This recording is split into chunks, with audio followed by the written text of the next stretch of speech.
Chiefs Kingdom, welcome in to the latest AP breakdown on my Twitter page, on the Arrowhead Pride YouTube page, on my YouTube page.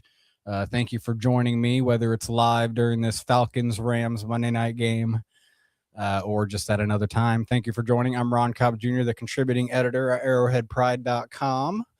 And as always, I did not do it last week, and so this is kind of maybe a bonus little episode because I'm going to be putting something out tomorrow. You guys will see. But as I do weekly, we're talking about the Chiefs film. And, instead of looking back at these last two games, this Titans game and the Broncos game, both losses, both, stuff to take away from for sure. And maybe we will get to that at some point. But today I definitely wanted to look back, since I did take the time over the weekend to look back at the third and long defense from this season. And Kane already trying to make noise, my dog, and look at what we can learn from some of these big spots they had. And really why I ended up cutting it down to was because, third and longs happen in terms of, third and long conversions happen, offenses get them. And I'm talking about the Chiefs defense to be specific. But at the same time, I think my main point here is that in three losses, Denver game, the Cowboys game, and the Texans game, there were some third and longs that got converted that ended up being pretty crucial in the game, difference-making plays.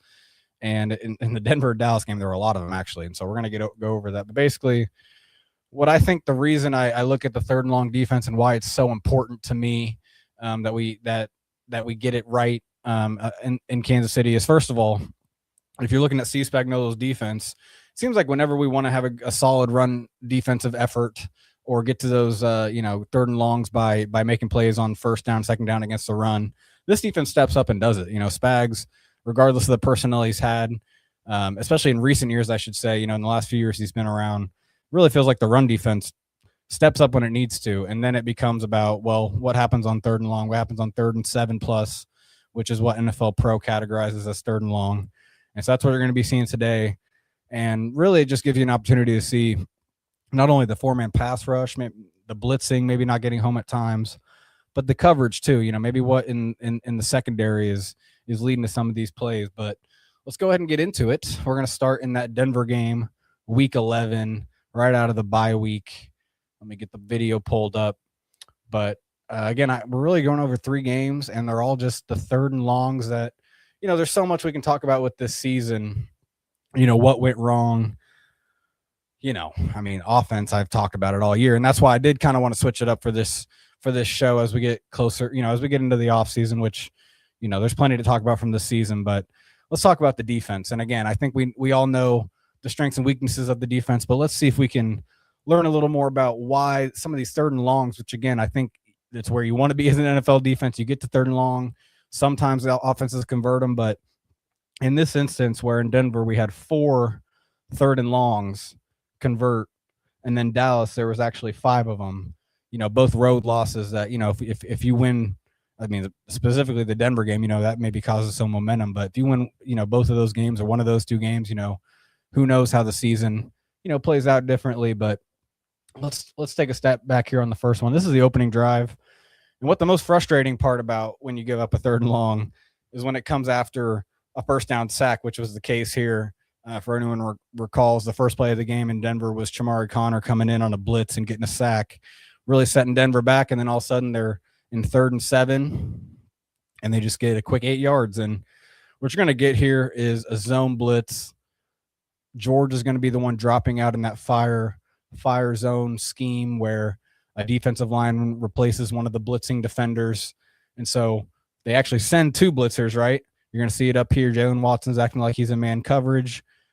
Here's Nick Bolton, I believe, or excuse me, not Nick Bolton, the other linebacker on the field at the time, or Chamari Connor. Need to get the end zone angle to get my names right. But yeah, let's look at the rush first. So fire zone, you're going to get to the left. You're going to get these 2 guys blitzing along with the 3-man front right here. And then the edge guy on the other side is going to drop out. Pretty standard zone blitz. The Chiefs do it all the time. And Karlaftis is a guy they do it with plenty, right? Well, first of all, Omenihu does a good job winning, getting pressure, disrupting. So this is where it's really on the back end here, because this is what, you can't ask for much more out of a rush. You get pressure, right? It's in the quarterback's face pretty quickly. I will say, when you're blitzing, I mean, you want to get home, and Dana allows himself to get chipped into no man's land all the way out here. Connor doesn't really put himself in good position to, he runs into the running back. He runs into the outside gap where the running back's trying to protect. So that's tough. But O'Menahue, again, gets the pressure. But let's look at the back end. And this is where, if you guys remember, this is Christian Fulton's first game, in the lineup the entire season pretty much, right? All of a sudden Christian Fulton's in the game. And this is where some of that comes into play, man, where even at the time I remember just thinking, why is he the one playing? We have Noel Williams, who has played well in spurts at this time. And out of the bye week, it's Fulton that gets the nod. And, really here, in my opinion, you got to feel the sticks here a little more if you're a corner. You got to have a little more playmaking. You have to understand that your defensive end can only do so much as the underneath defender here, dropping and covering this out. You have a guy, who is this inside? Trent McDuffie giving you help right here as kind of that. He's dropping into a two deep kind of a structure, right? Where Cook rotates over, McDuffie becomes the too high on this side. It's kind of almost a quarters look, it looks like, on this side, cover 4, where it's quarters. And so he is playing depth, but just have a feel for the sticks, man. It's 3rd and 7. I just feel like, you play with anticipation, especially, and here's the kicker here is, like, as a corner in Spags' defense, like, you always kind of have to play the quicker throw on a third down like this when they're blitzing, because you bank on the throw being out quick, right? You don't think an intermediate or longer route is going to necessarily be the throw, just because he's not going to have the time to do it if Spags' blitz works. And so I think the fact that Fulton is this far, look how far away he is. Look how deep he got. Again, if it's a quarters coverage, like, technically he may be correct in how he played it, right? Where he doesn't, he keeps getting depth. But I'll play it back in the side angle. But once Cortland Sutton commits inside, that's when you have to, okay, I have this quarter of the field now. What is the most immediate threat in this quarter of the field? In a 3rd and 7 situation, again, that's kind of the whole point of this, is where, like, in a 1st and 10, like, this is kind of just a play that almost just happens, right? Where if the Chiefs are really running quarters in a 1st and 10 situation, this is the play.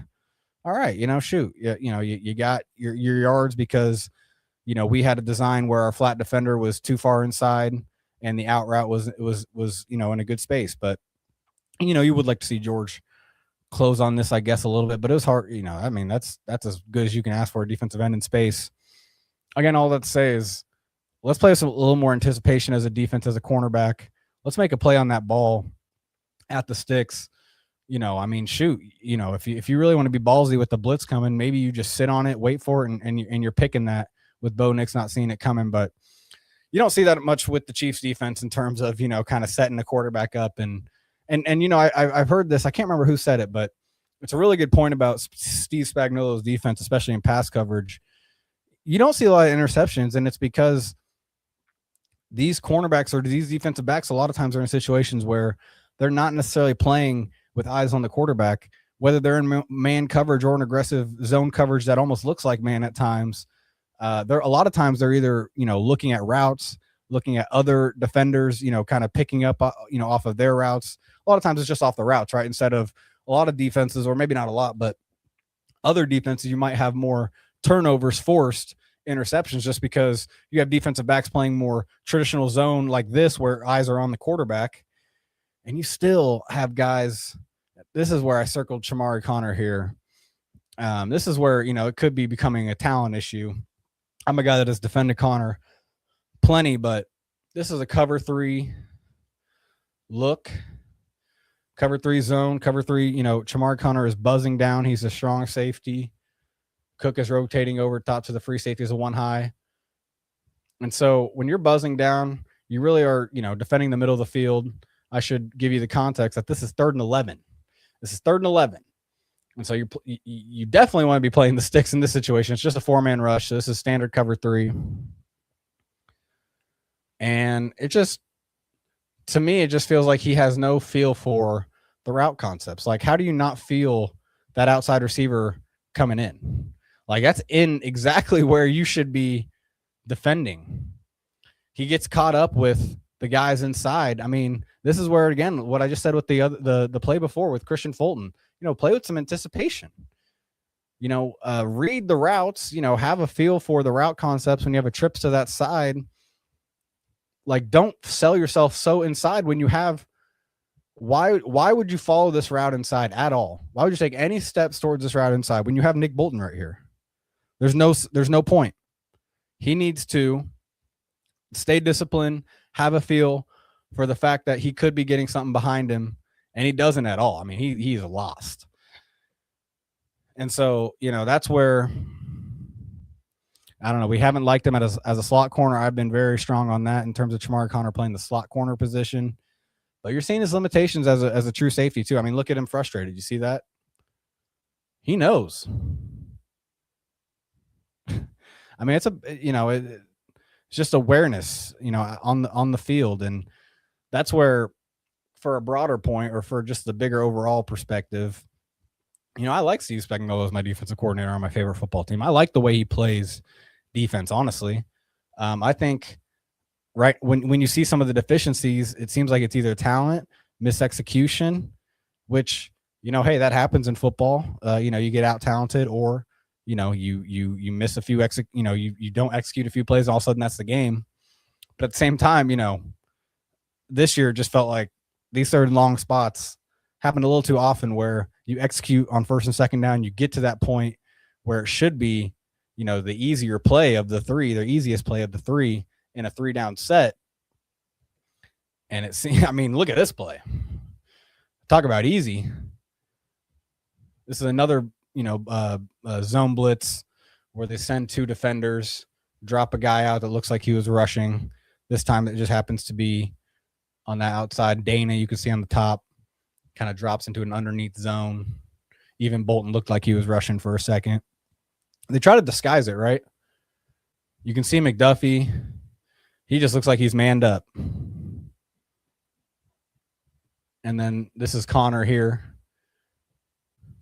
Just gets swallowed up. I mean, McDuffie gets blown up. This is where it's if you're the Broncos, I mean, good call on having a fullback at pass protector, against a blitzing defense like this, where a light DB like McDuffie, yeah, it doesn't take much, right, for the fullback to lay him on his butt and give Nix the time. But yeah, I mean, you just, as much as Fulton just gets beat right here, and like he just gets beat off the line, and this is a big grab in the third quarter with the score tied at 6. As much as that is the case here, again, when you blitz as a cornerback, as a Spags cornerback, you kind of expect it to be a quicker throw. You don't expect this throw to even be possible with the blitz coming on. There should not be enough time for that throw to get off. I mean, that's a quick throw as it was, but still the pressure. I mean, look at his setup. He's able to just step into it confidently.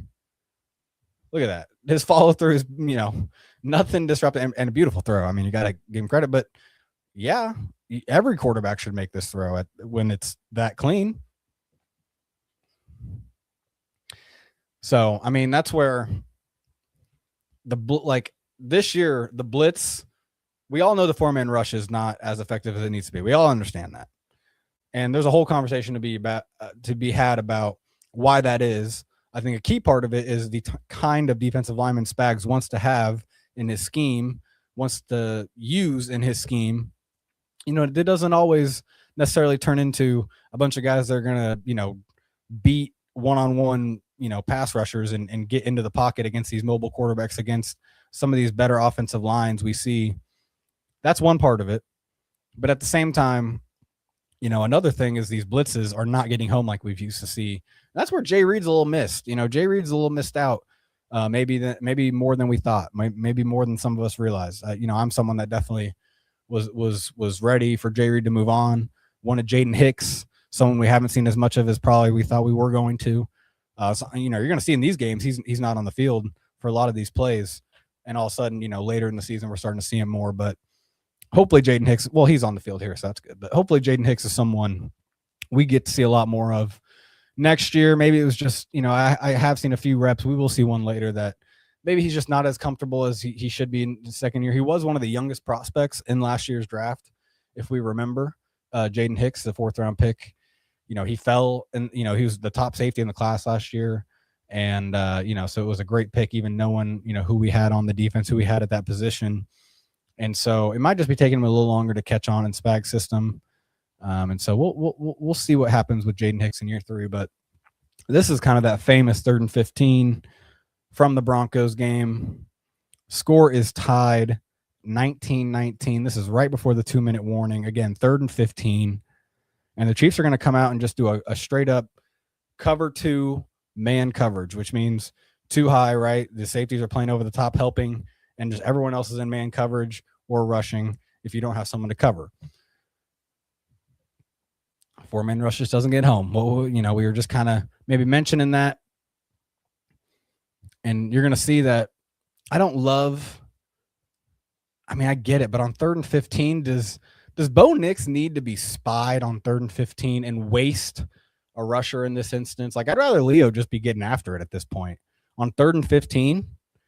Because in this situation, they're not going to go for it, even if they're 2 yards shy of the sticks, I think, but just because of the situation in the game. Chiefs could easily kick a field goal if they don't get it.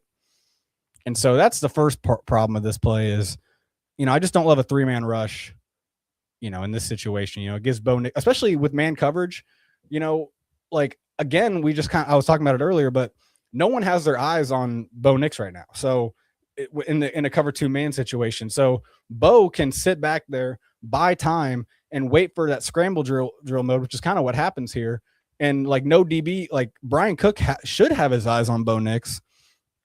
I don't love how he plays this though. Like, dude, you don't want to give up the long play. But once Jalen watch him, when Sutton gets like it's a tough play. And that's what I'm talking about with the fact that Bo Nix is able to have time, buy time, and Jalen Watson's in trail mode, not necessarily expecting to have to maybe cover that long in a 3rd and 15 situation, where you're covering, way past the sticks, his 3rd move of the route pretty much. But B Cook could have a little more anticipation here, knowing that Sutton's, the guy that they're going for.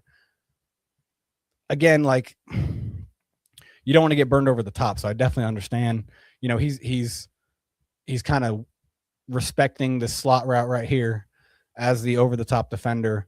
So you don't want to get beat over the top. You don't want to, give up that huge play, but that's tough. I mean, it's tough. Courtland Sutton's a really good player. So that's why I really chalk this up to the play call. Don't love giving Bo Nix all this time against man coverage. Again, if it was more of a zone coverage that they called behind this look, then all the defenders are looking at him and seeing where he's looking, seeing where he's trying to go with the ball. Now, a lot of defenders are truly just looking at the routes, playing that trail man coverage, and Jalen Watson gets beat on it. And so that's tough after, having to guard for a long time. All right. Lose my breath talking so much. That's why I need Caleb to get on here. CJ Scoobs, he needs to get on here so he can talk with me. But Cowboys game, week 13. Another kind of, we just went over a bunch of 3rd and longs that you saw failed against Denver. It was the same situation here 2 weeks later. Again, these are games that the Chiefs needed if they were going to make this season work. Again, I've talked about the offensive struggles, but at the same time, 3rd and long, you should be getting off the field if you're a defense. And we just didn't see it enough in some of these big games. So here you're going to get the Chiefs looking like they're going to be, well, they're actually in a cover 1 man. So what you're going to get is 5-man rush. 1 safety over the top is just kind of helping with everybody, and everyone else is in man. Trent McDuffie guarding CeeDee Lamb out of the slot. And this is where, these are the limitations with Trent McDuffie when you're playing a bigger receiver, right? I feel like we all talk about it, and we all saw it this game big time. And if you look at the rush, pretty good scheme, right? You get Omenihu looping back up, around from the edge. You load that side, and so you really have you're really getting the pass protection congested. like all these hats they have to think about, they kind of get lost, right? You can kind of see it.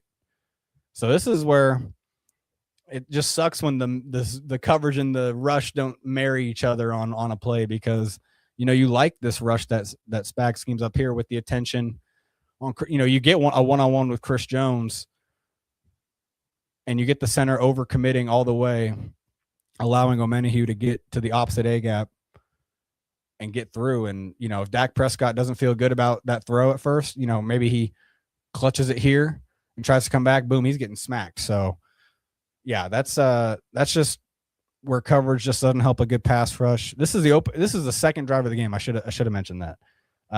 These 3 3rd and longs you're about to see the Cowboys make are all on the second drive of the game after that Jalen Watson pick, which was a huge momentum boost, to start this game. Chiefs scored right away. They were up 7-0.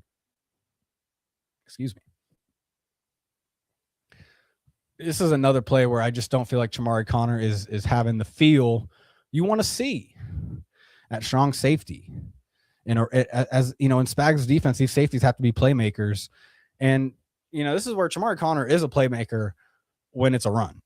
I feel like he just struggles on pass downs, on pass plays, no matter what situation he's in. I think the only time you really see him at his best is when he's just over the top playing like a too high structure and just kind of, being able to trigger downhill on stuff and not letting things get, like, everything else. It just seems like he struggles with kind of playing in space, coming up.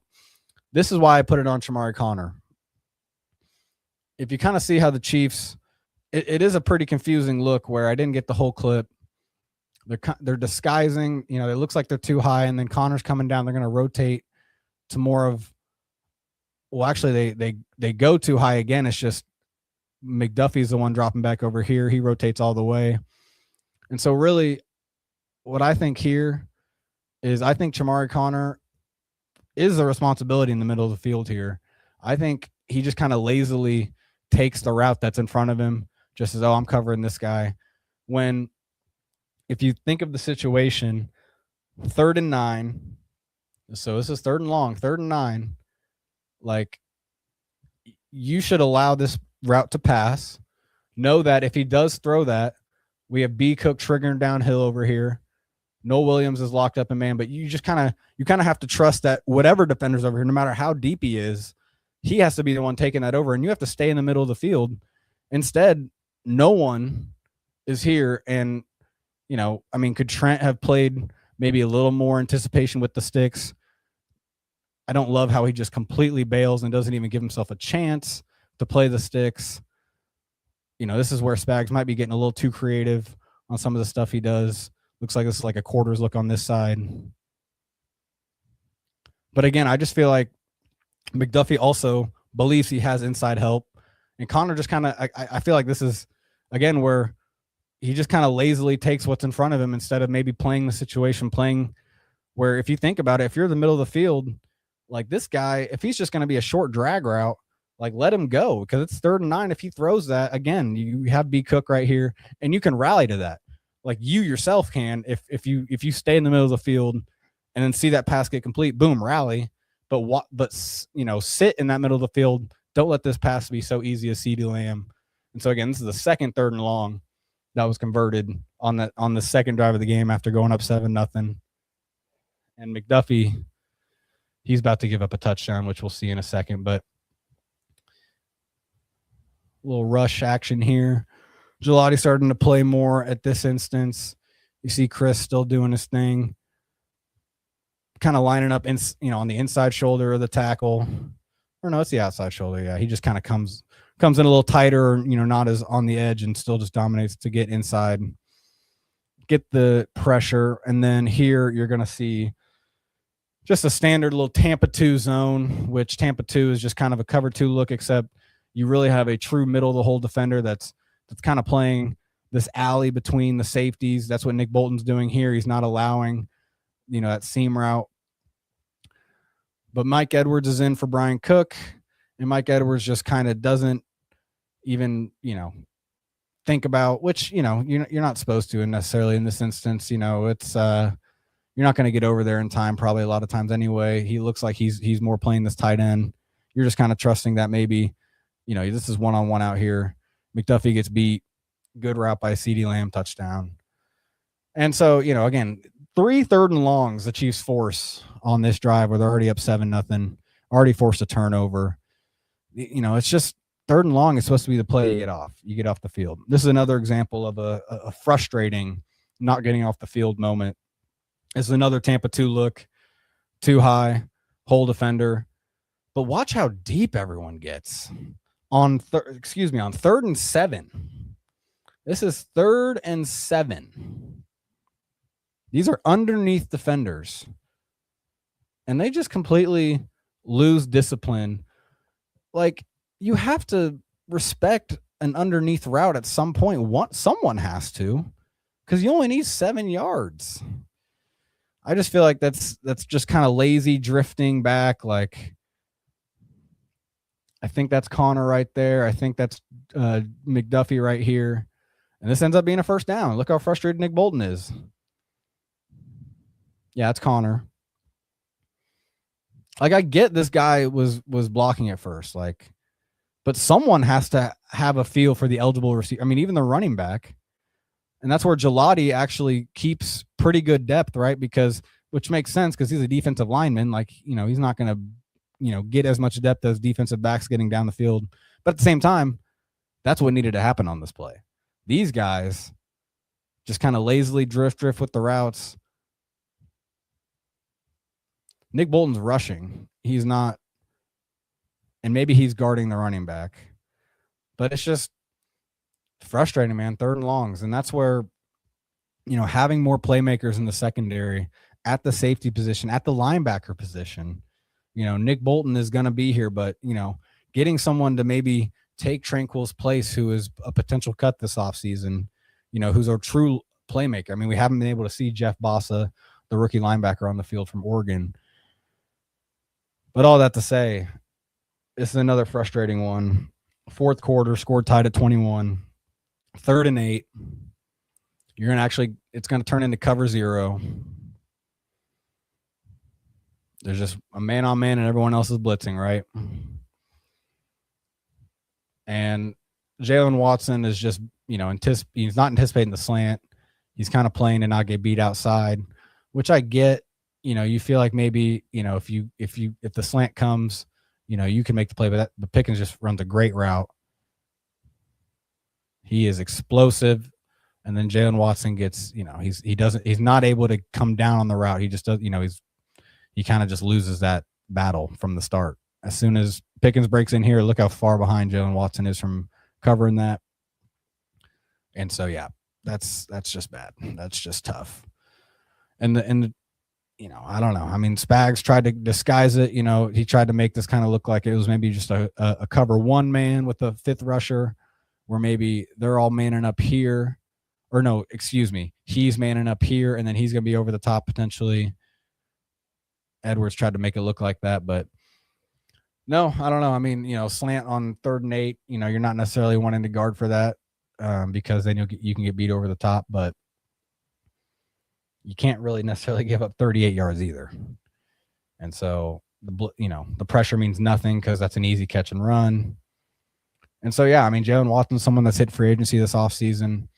He's someone I think is worth paying as a boundary cornerback in the NFL, starting boundary cornerback. But whether or not we see him again, I do think the Chiefs need to make sure they just have playmakers in the secondary, man. Like, these mistakes are crucial. And this one is crucial. I believe I'm correct in identifying that Nick Bolton just kind of guessed wrong here. This is 3rd and goal, 9 yards to go against the Houston Texans. And so Nick Bolton here, basically going to be a cover 1 man look where this guy, I think it's Hicks, he's going to come down into kind of that, or no, it's Edwards, excuse me. He's going to come down into that robber roll, kind of try to rob a throw in the middle of the field here. And so that's where there is a chance that Noel Williams should kind of have the understanding that, okay, my guy is gone. My guy has been picked up. I can't chase him across the whole field in the red zone. A lot of times, you see guys kind of pass off and then, take each other's responsibility. So maybe Noel could have understood that he needs to just settle once he goes all the way in. And so he can kind of maybe be this last line of defense. But I really think what happens here is Nick Bolton just not guesses, but, makes an educated guess that Woody Marks staying in the block. Woody Marks sells it for a second, and Marks makes a play, and Stroud makes a play. Because that's the thing is like this is kind of a bold move on Marks's part, because if Stroud doesn't get this out to him quick, I mean, he's just sacked. And so like it could have been a really big play, but again, these are the plays that make a difference in the game. That was, Texans barely scored any points this game, and that was their touchdown early in the ball game.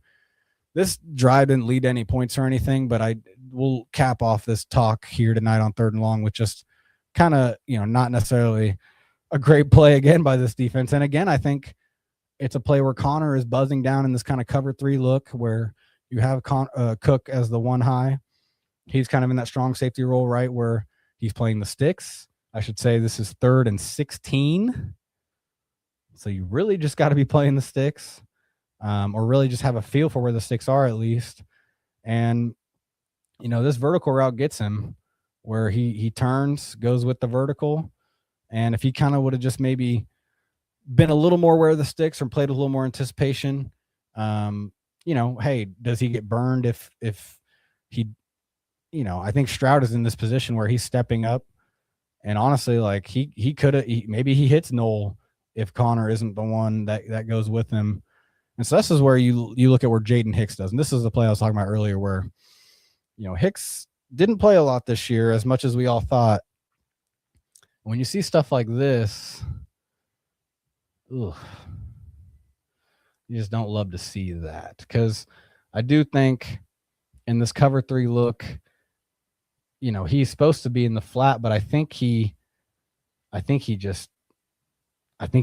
wanting to play underneath this guy, knowing that's maybe where the ball's going. I think he's just trying to play with feel, but he just looks like he's lost, right? I mean, he's just like he's scrambling around looking. He just doesn't look comfortable at all in this rep. And again, if it's a cover 3 look, you have your third. And so Connor, if he's buzzing down, he's really more of the hook curl.